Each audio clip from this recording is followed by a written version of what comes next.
My name is Jenna. I'm 31 years old, and this trip was supposed to be simple. A quiet holiday weekend in the mountains, snow outside, warm lights inside, family together under one roof. No tension, no old wounds reopening. At least, that's what I told myself as we pulled into the gravel driveway of the cabin, the tires crunching softly, the air sharp and clean with pine.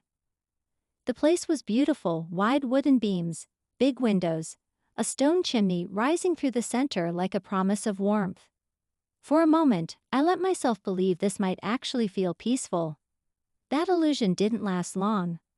We barely stepped inside when my sister Melissa dropped her bag by the staircase and said it casually, almost lazily, like she was commenting on the weather. "Of course, I'll take the master bedroom. It has the fireplace and the balcony." She didn't look at me when she said it. She didn't need to. It wasn't a suggestion. It wasn't a question. It was a statement of fact, delivered with the confidence of someone who has never had to wonder whether her claim would be challenged. There was no pause afterward. No one cleared their throat or laughed awkwardly. No one said, "Let's talk about it." The silence that followed wasn't empty, it was full of agreement. My mom nodded immediately, already moving toward the kitchen, as if the decision had been finalized years ago. "Well, Melissa has the kids," she said. "You can make do, Jenna." Make do. The words landed in my chest with a dull, unexpected weight. I felt them settle there, heavy and unmoving, like a stone dropped into deep water. I didn't react right away. My face stayed neutral, polite. Years of practice had taught me how to do that. I looked around the cabin as if seeing it for the first time. 4 bedrooms. I knew this because I'd helped search for the rental. One large master suite upstairs, complete with a fireplace, a balcony and its own bathroom. 2 decent-sized rooms with queen beds and windows facing the trees. And then there was the last room, tucked away at the end of a narrow hallway. A slanted ceiling, a single twin bed pushed against the wall, no closet, no real space to stand without brushing the ceiling with your hand. Guess which one was mine? I stood there holding my overnight bag, the strap digging into my palm, while everyone else moved around me, claiming space, opening doors, laughing, already settling in. No one looked back to check if I was okay with it. They didn't need to. In their minds, this arrangement made sense. Melissa was married. She had kids. Her life, to them, was fuller, louder, heavier, more deserving of comfort. And me? I was the flexible one. The adaptable one. The one who didn't make things complicated. I could feel the familiar shape of my role sliding into place around me like an old coat I'd outgrown but never thrown away. Melissa, the golden child. Confident, expressive, always centered in the room. Me, the still figuring it out sister. Independent, quiet, perpetually in transition. Conveniently overlooked because I didn't demand attention. What hurt most wasn't the room itself. I could have slept anywhere. I wasn't precious about comfort. What hurt was how effortless it was for them. No one was being intentionally cruel. There was no malice in my mother's voice, no sharp edge in Melissa's tone. And somehow, that made it worse. Because it meant this wasn't a mistake, it was a pattern. A long-standing assumption that my needs were smaller, my presence lighter, my discomfort manageable. I didn't argue. I didn't ask for fairness or point out that I'd helped pay for the trip. I didn't remind anyone that I was just as much a part of this family as anyone else. I smiled. I nodded. "Yeah," I said softly. "That's fine." The words tasted flat in my mouth. Inside, something gave way, not loudly, not all at once. It was a quiet crack, like ice shifting under pressure. I felt it spread slowly, deliberately, through thoughts I tried not to examine for years. Because this wasn't really about a bedroom. It was about being reduced to an afterthought. About being told, without anyone meaning to say it out loud, that I belonged, but only on the margins. That I was welcome, as long as I didn't take up too much space. And standing there in that warm, beautiful cabin, holding my bag and my silence, I realized how tired I was of making do.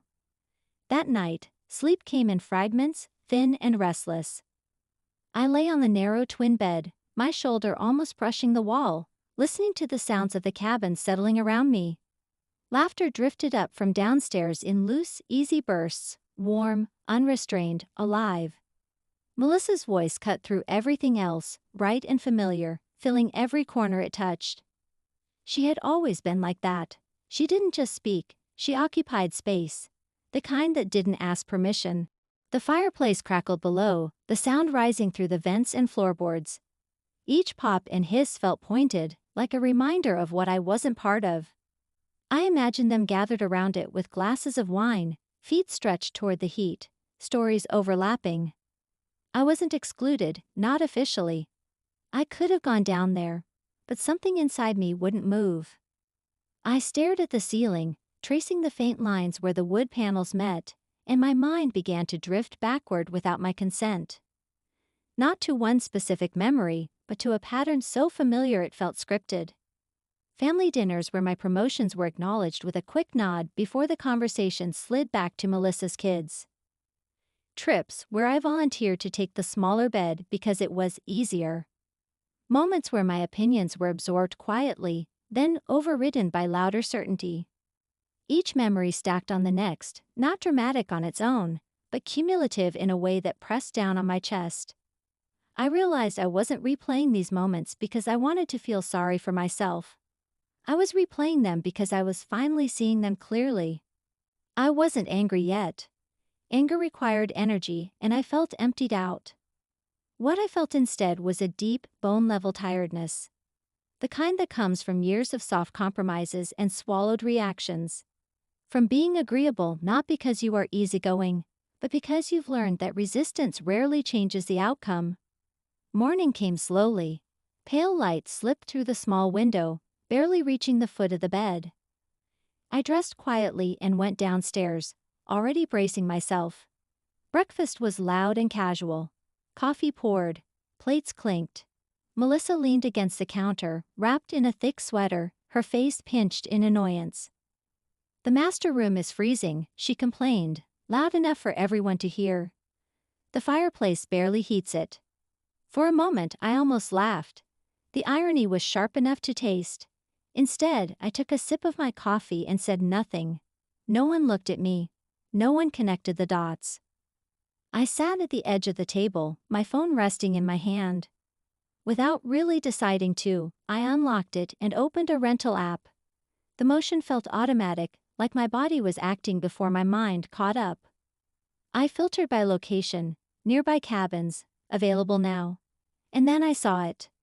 The same cabin, same layout, same view of the trees. Entirely available, fully vacant, as if it had been waiting. The listing photos showed the fireplace lit, the living room glowing with amber light. The master bedroom looked exactly like the one upstairs, only this time, it wasn't already claimed. My heart began to beat differently, not faster, steadier. I checked the price. The number gave me pause. It wasn't cheap. It wasn't reckless either. It sat right in that uncomfortable middle space where you had to decide what your comfort was worth. I stared at the screen. 10 seconds passed, maybe less. In that brief pause, a dozen thoughts tried to surface. What would they think? Was I overreacting? Shouldn't I just let it go? Then another thought cut through them all, clear and quiet. I don't have to accept this. I booked it. There was no rush of triumph, no spike of adrenaline, just a calm click, a confirmation email, and a strange sense of relief spreading through my chest. I wasn't doing this to teach anyone a lesson. I wasn't trying to be dramatic or prove a point. I was choosing myself, and that realization felt both foreign and necessary. Everyone went skiing late that morning. The house emptied out in a rush of jackets and boots and laughter. I moved through the cabin alone, packing my things slowly, folding clothes, zipping my bag. Each motion felt deliberate, grounding. When I finished, I tore a page from a notebook and wrote a single sentence, my handwriting steady. Decided to make do, elsewhere, enjoy the trip. I left the note on the kitchen counter, right where they couldn't miss it. Then I picked up my bag, stepped outside into the cold, and closed the door behind me. The air was sharp, clean, bracing. As I drove down the mountain road, the trees blurring past, I felt something shift inside me, not loud or dramatic but final. For the first time that weekend, I wasn't shrinking. I was moving forward. The cabin smelled like pine and cedar smoke, warm wood mingling with the faint sweetness of the leather furniture. Outside, the wind rattled against the roof, but inside, everything was calm, deliberate. I set my bag down by the door, kicked off my boots, and felt the kind of relief that comes from having a space to breathe, without explanation or apology. The fire roared to life almost immediately when I struck the match, flames licking the stones of the hearth, casting gold and amber reflections across the walls. I poured a glass of wine, the deep red catching the light, and wrapped myself in a thick wool blanket, sinking into the leather couch as if the cushions themselves were affirming my right to occupy this space. For the first time all weekend, my chest felt light, unburdened. Then my phone buzzed sharply on the side table. I picked it up, expecting a routine message, but the screen showed my mother's name. My stomach tensed, a small flutter of anxiety mixing with the satisfaction I felt. "Jenna, where are you?" Mom's voice carried urgency, tinged with confusion. "I got a place of my own," I said evenly, carefully measured. My tone was calm, not defensive, not apologetic, just true. A pause followed, long enough that I realized she hadn't expected those words.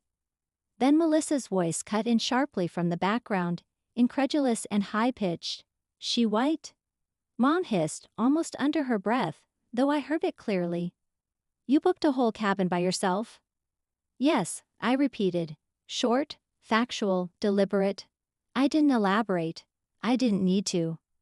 "You could've just talked to us," Mom said, her voice rising slightly with frustration, though now tempered by uncertainty. I set the phone down briefly and let my eyes wander to the fire. It was steady, strong, consuming logs and casting heat that spread evenly through the room. The crackle and pop seemed to echo my pulse, steady and controlled. "I've been talking my whole life. No one's been listening," I said, soft but firm. Each word carried the weight of years of being overlooked, dismissed, minimized. Melissa grabbed the phone, her voice dripping incredulity. "Wow, so dramatic. You couldn't just sleep in the room you were given." Given. The word hit harder than I expected. I picked it up again, gripping it loosely. My voice was quieter now, almost detached, but sharp enough to cut through the line. "I wasn't given anything, I was dismissed." A laugh, almost involuntary, escaped Melissa. She scoffed. "It's just a bedroom, Jenna." "Really?" "No," I said, my voice firm, steady, controlled. "It's a pattern. Every trip, every dinner, every conversation. Small reminders that my presence is secondary. That I'm the one who adapts, who compromises, who makes do. That's not how family should feel." I could hear the sudden silence on the other end of the line, the pause where discomfort settles. I stayed quiet, letting it stretch, letting them feel the weight of my words. I didn't raise my voice. I didn't accuse them with theatrics. I simply stated the truth, precise, unyielding, undeniable. Anger rose on the line now, not mine, though mine had been simmering for years, but theirs. Confusion mixed with discomfort, shifting into something heavier. A recognition that the person they had assumed would quietly accept any arrangement was finally asserting herself. Good. Because discomfort had been long overdue. I turned back to the fire, watching the flames bend and twist. I could feel the shift in me already. Clarity, resolve, and a rare, potent sense of justice. Not the vindictive kind, but the quiet satisfaction of finally being seen. Finally refusing to be small. The warmth of the cabin wrapped around me like armor, and for the first time that day, I felt entirely unshakable. This was my space, my choice, my boundary made visible. And they had just learned that it wasn't negotiable. An hour later, headlights cut through the fading afternoon light, painting the snow outside in harsh white streaks. I had just finished arranging a few logs in the fireplace. the warm glow reflecting off the polished wooden floor. When the knock came at the door, I already knew who it was, but part of me still held a flicker of disbelief. I opened the door, and there they were, Mom, Dad, and Melissa. Their expressions were a mixture of annoyance, confusion, and that quiet, unspoken shock that comes when expectations are suddenly upended. The cold had painted their cheeks pink, the edges of scarves and coats dusted with snow, yet none of that warmth they usually carried into a room was present. They had come prepared for a routine confrontation, or at least a familiar compromise, but found something else entirely. I stepped aside, letting the soft crackle of the fireplace behind me frame the moment. The room radiated warmth, not just from the fire, but from the fact that this space was fully mine. Spacious, uncluttered, inviting, a sharp contrast to the cramped, forgotten corner I had been relegated to in the other cabin. The leather couch, the large bed, the wide windows overlooking pine trees dusted with fresh snow. It all spoke of choices made deliberately and unapologetically. Melissa's eyes scanned the room, stopping at the fireplace. Her voice wavered between disbelief and indignation. "You're running the fireplace?" "Yes," I replied, calm, steady. "It works great when you don't feel entitled to it." The words were quiet, but each one landed deliberately, carrying years of accumulation, years of having my presence minimized and my comfort dismissed. Dad cleared his throat, his authoritative tone softer than usual, a note of caution threading through it. "We didn't realize you felt so strongly." I didn't move. I let them take in the space, the way the light bounced off the wood beams, the way the fire's warmth radiated evenly through the room, the expansive windows framing a world they hadn't bothered to consider I might want to occupy. "I didn't realize I mattered so little," I said, letting the truth fall between us like a stone in a still pond. It wasn't shouted, it wasn't bitter. It was precise, measured, undeniable. For the first time, Melissa faltered. The confident, self-assured posture she wore like armor slipped just enough to reveal hesitation. "I just assumed," she started, but I cut her off gently, firmly. "That's the problem," I said. "You always assume I'll shrink. You assume I'll make do, that my needs are secondary, that I'll be quiet, polite, invisible. And for years I have, but not anymore. No yelling, no drama, no exaggerated displays, just truth. The kind that cannot be ignored, that stands steady even when confronted with disbelief." Mom's voice softened, carrying the weight of realization. "We didn't mean to hurt you." "I know," I said, voice calm, but carrying years of suppressed frustration. "But you did. And I'm done pretending it's fine." I let that hang in the air, unbroken, letting it sink in slowly.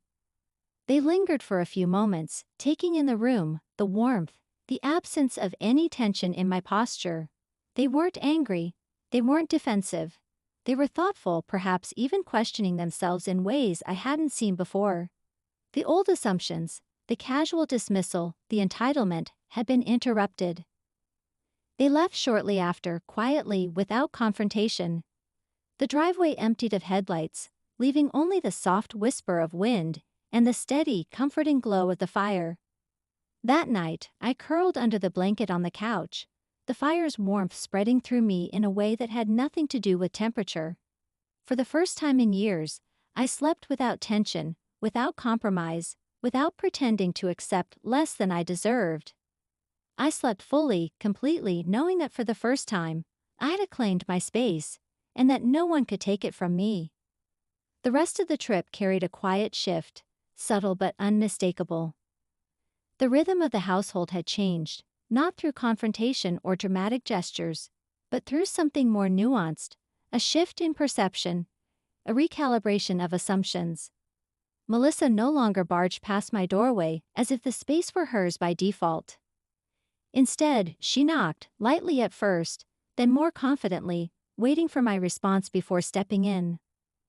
The small act, almost invisible on the surface, felt monumental. It was an acknowledgement I hadn't expected, but had longed for. Mom and Dad, too, navigated the trip differently. Decisions they would have made unilaterally were now accompanied by questions. Do you want to come along? Would you like to sit here? Do you mind if we?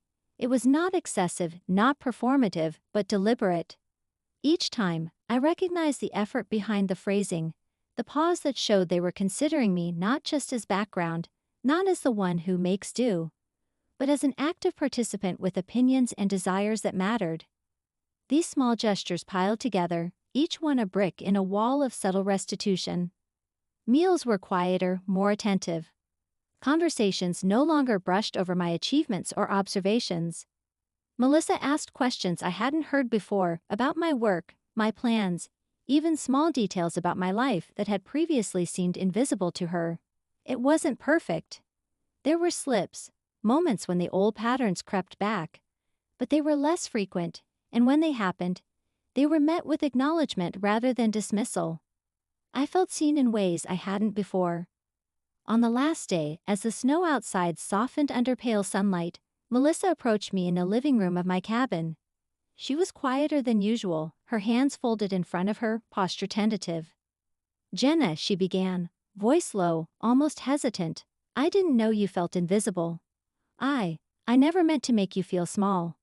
Her words were deliberate, unadorned, without excuse or defensiveness. There was a sincerity to them that I recognized immediately, the kind of honesty that had been absent in so many past interactions. I nodded, letting her sincerity settle in. I believed her. For the first time in years, I felt that someone in my family was genuinely listening, not nodding politely, not placating, but truly hearing me. The acknowledgement was powerful, not because it erased the past, but because it validated the space I had claimed for myself. It reinforced what I had learned in those first few hours alone in this cabin. That standing up for yourself doesn't have to be loud, doesn't need to be confrontational or aggressive. Sometimes it looks like a quiet act of self-recognition, a decision to take up space that is rightfully yours, a refusal to accept dismissal, a deliberate choice to honor your own presence. Driving home later that day, the mountains receding behind me, I thought about the cabin, the fire, the space I had claimed, and the people who had followed me there in disbelief. There was a clarity that hadn't been there before. By asserting my right to exist fully, to occupy space intentionally, I had shifted the dynamics not through argument, but through action. People notice when boundaries are drawn, even when the act is subtle. Melissa, Mom, Dad, they could no longer ignore me in the ways they had for years. And that realization carried a quiet triumph, one that didn't rely on drama or spectacle, but on the steady, unshakable truth that sometimes taking care of yourself is the most transformative act of all. As the tires crunched over the snow and the mountains became a memory, I understood something fundamental. Claiming your space, your voice, your presence, even in small, deliberate ways, changes not just how others see you, but how you see yourself. And once that shift happens, the world cannot look at you the same way again.